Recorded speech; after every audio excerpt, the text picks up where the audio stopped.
Right, hello, and thank you for clicking on this video, and as the title suggests, this video will be talking about milk. And just a quick disclaimer, while researching this video I did remember that lactose intolerant people did actually exist. So if you are lactose intolerant, then perhaps this video is not for you, as this talks about what milk is and benefits of milk. But if that does sound interesting to you, then stick around. So, before we dive right into the wonder that is milk, how it is made, how it is produced, and how it can benefit your life, I would just like to say please make sure to like and subscribe if you do think that this video will be beneficial to you, or you do think it will be interesting, as there is a lot more content like this on my channel and it helps out a ton, so thank you very much. And another quick point, I do drink roughly 14 pints of milk per week. That is no exaggeration. That is roughly 2 pints a day. So that's 700 pints of milk a year. And hopefully by the end of this video, you will agree that drinking milk is good. So yeah, let's dive right in. So today I will be talking about the milk production and the hormones involved, the actual production process, and the benefits that come from drinking milk. So milk comes from the udder, and you've got the mammary glands that can help produce the milk, which is why we are called mammals, because the females have the mammary glands. So yeah, that's just a little extra bit of information that you might want to know. So yeah, that's why we're called mammals. This is pretty important stuff. I mean, it's probably slightly more important for those who are younger, but I'm just talking about it. I'm not talking about why it's good for you when you're young. I mean, I guess the benefits do stick, but I'm talking to it more as in like a general drinking milk, and I'm only going to talk about cow's milk because I don't drink goat's milk and I don't drink human milk. So this is going to be about cow's milk. I'm sure the other processes are similar, and I'm sure the benefits are fairly similar. So before we get into the hormones, the udder, it starts getting produced before before like the puberty years in the cow, and then it is continued to be developed through puberty. That's when it's mainly developed, and then most of the stuff that I'm going to explain now happens during and after pregnancy, as I'm pretty sure you cannot get a milking cow without pregnancy, which is why you get the cows that are pregnant that produce the milk. I'm not a farmer, pretty sure that's how it works though, with the science involved. So the hormones that are involved are estrogen and progesterone, which stimulate the development of these mammary glands, as well as prolactin, which starts the secretion of the actual milk, and oxytocin, which has the letdown reflex. So therefore, that's how you can actually get the milk from the udder to the bucket, where it is then put into the bottles, obviously pasteurized and all that kind of stuff, put into the bottles and drunk. So that's obviously pretty important. I didn't include that because I didn't really feel as though it was very important towards the actual benefits and the making of it.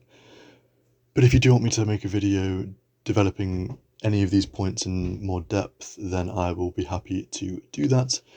So without further ado, let's move on to the production. So we've got the hormones. These are hormones that regulate the production of the udders and the production of milk as a consequence. So let's talk about the actual production itself. So you've got these hormones.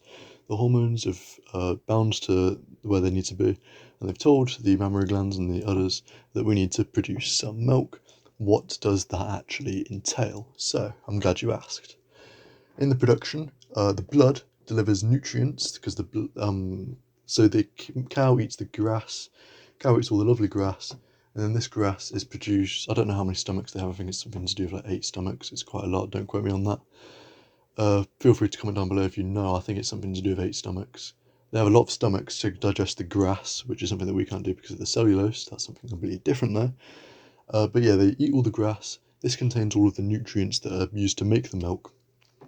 So they digest the grass. This is taken out of that into the bloodstream, where it is delivered to the udder. So the blood delivers nutrients such as proteins, fats, vitamins, and minerals. And a fun little fact that I found out while researching this was that for every 500 litres of blood, 1 litre of milk is produced. So that's a lot of blood. I mean, it's not like the blood is actually going into the milk, it's obviously just the nutrients, but still, That is a lot of blood flow. Golly. So, the alveoli, which is something that you might have heard for the lungs, but it's just a word for any sac that can contain stuff. So the alveoli absorb the nutrients from the blood, and these are the alveoli that are responsible for secreting the actual milk itself. So the alveoli absorb the nutrients from the blood, and these nutrients include, this goes into a bit of depth to what I said earlier, lactose, which comes from glucose, and it must be, I'm going to put this up if I'm wrong, hopefully I'm correct though, lactose comes from glucose and galactose in a condensation reaction which also releases water, so it's a sugar that is found in milk. So, casein and whey are milk proteins. These proteins are synthesized from amino acids. You've probably heard of casein and whey before, as well as lactose. Well, lactose because of lactose intolerance, and casein and whey is because they are commonly found in protein powders. I'm pretty sure it is extracted from this type of milk, and even if it's not, it's still nice to see that name. And as we go on to the benefits in a second, milk contains a lot of protein. So it contains the butterfat, which is made up of amino acids. I think that most of this is actually skimmed off to make butter and to make cheese and all that kind of stuff, but it's still there at the beginning. And also vitamins and minerals, which can go a long way. Now, I'm now going to move on to the benefits, but before I talk about the benefits, I would just like to have a few honourable mentions, and that includes cholesterol. That's probably part of the fats, really.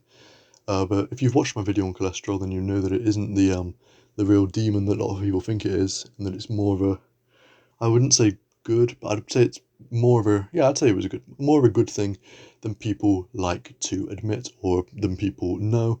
So it contains cholesterol. It also contains antibodies, but which can add to the passive immunity of things that drink it. It doesn't last forever, but it just gives a little bit of development. But that is if you drink it raw. I'm pretty sure when it's pasteurized, those antibodies are denatured and therefore do not work. So yeah, I do not drink raw milk. I know there's a lot of hype around it at the moment, especially with RFK coming in. I do not drink raw milk. Would I drink raw milk? I think I'd give it a try. I'd definitely give it a try. But yeah, I don't think it's available where I am, really. And even if it was, it's not bought often. But yeah, that's a whole different side tangent. I might make a video on raw milk in the future. It's definitely one of the controversial topics of our time. So yeah, those are some extra honourable mentions before I move on to the benefits. These are some of the main benefits that you get from drinking normal pasteurised milk that you can get from any normal shop. So let's dive right in. Calcium. Calcium helps with the bones. If you've watched my video on sunlight, then you'll know that this is linked to vitamin D, which I will get onto in a second. But calcium, it helps the bones, it helps the teeth, it's going to make you stronger. And if you've watched my video on muscle contraction, then you know that it's also good for your muscles. That's great. Protein. Protein is great. You need protein. Milk that I drink has roughly 20 grams of protein in it per pint or more pint. It definitely contains a lot of protein, and that is a good thing. Proteins, in your entire body is made of proteins. Everything that's important in your body is made of everything. Proteins are really important for your body, okay? Enzymes are made of proteins, your muscles are made of proteins. Everything's good is made of proteins. You need proteins to survive. Milk contains a lot of proteins. If you want to watch my video on muscles, as I just said earlier, milk is extremely important for muscle health, not only in calcium, but also protein, vitamin D, B12, potassium, and phosphorus. Everything is good for the muscles that comes from milk, which is why I love it so much. But let's move on. So vitamin B12 is good for the red blood cell production in the body, and red blood cell production is obviously important because it's going to lead to more oxygen being taken to the cells, which produces ATP via respiration, and therefore you have more energy. So that's good. And then potassium, it gets you to a healthier blood pressure, which means that you are less chance of having a stroke, or you are less chance of having a heart attack or heart disease, which is all very good. And phosphorus can provide energy to the body because ATP, if you've watched my video on muscle contraction, ATP is turned into ADP during muscle contraction, and it needs to have an extra phosphate added to it in phosphorylation, making it into ATP again, as in triphosphate instead of adenosine diphosphate, and that is good because it supplies more energy to the body and so that your muscle can contract at a higher rate, which is good. And it's also it can add the phosphate to the ATP in any situation, but I'm just using muscle contraction as an example. I'm sorry for speaking so fast. It's just I like speaking fast. It gets the information out quicker. You can always watch the video at 0.5 times speed if you want to get me slower, and it will also boost me in the algorithm, I have heard. So yeah. Whew, that was a lot of stuff that I just said there about milk. So hopefully if you have enjoyed this video, then please make sure to like and subscribe. This video has been extremely fun to research. I've wanted to make this video for quite a while, but I just got around to it today. Let me know what you want the next video to be on. I have some ideas, but it would always be helpful to have some of you guys' comments in the comment box down below. So yeah, go check out my channel, go check out some of the videos that I've mentioned, go check out the videos that I haven't mentioned, and yeah, I will see you in the next one. Bye bye.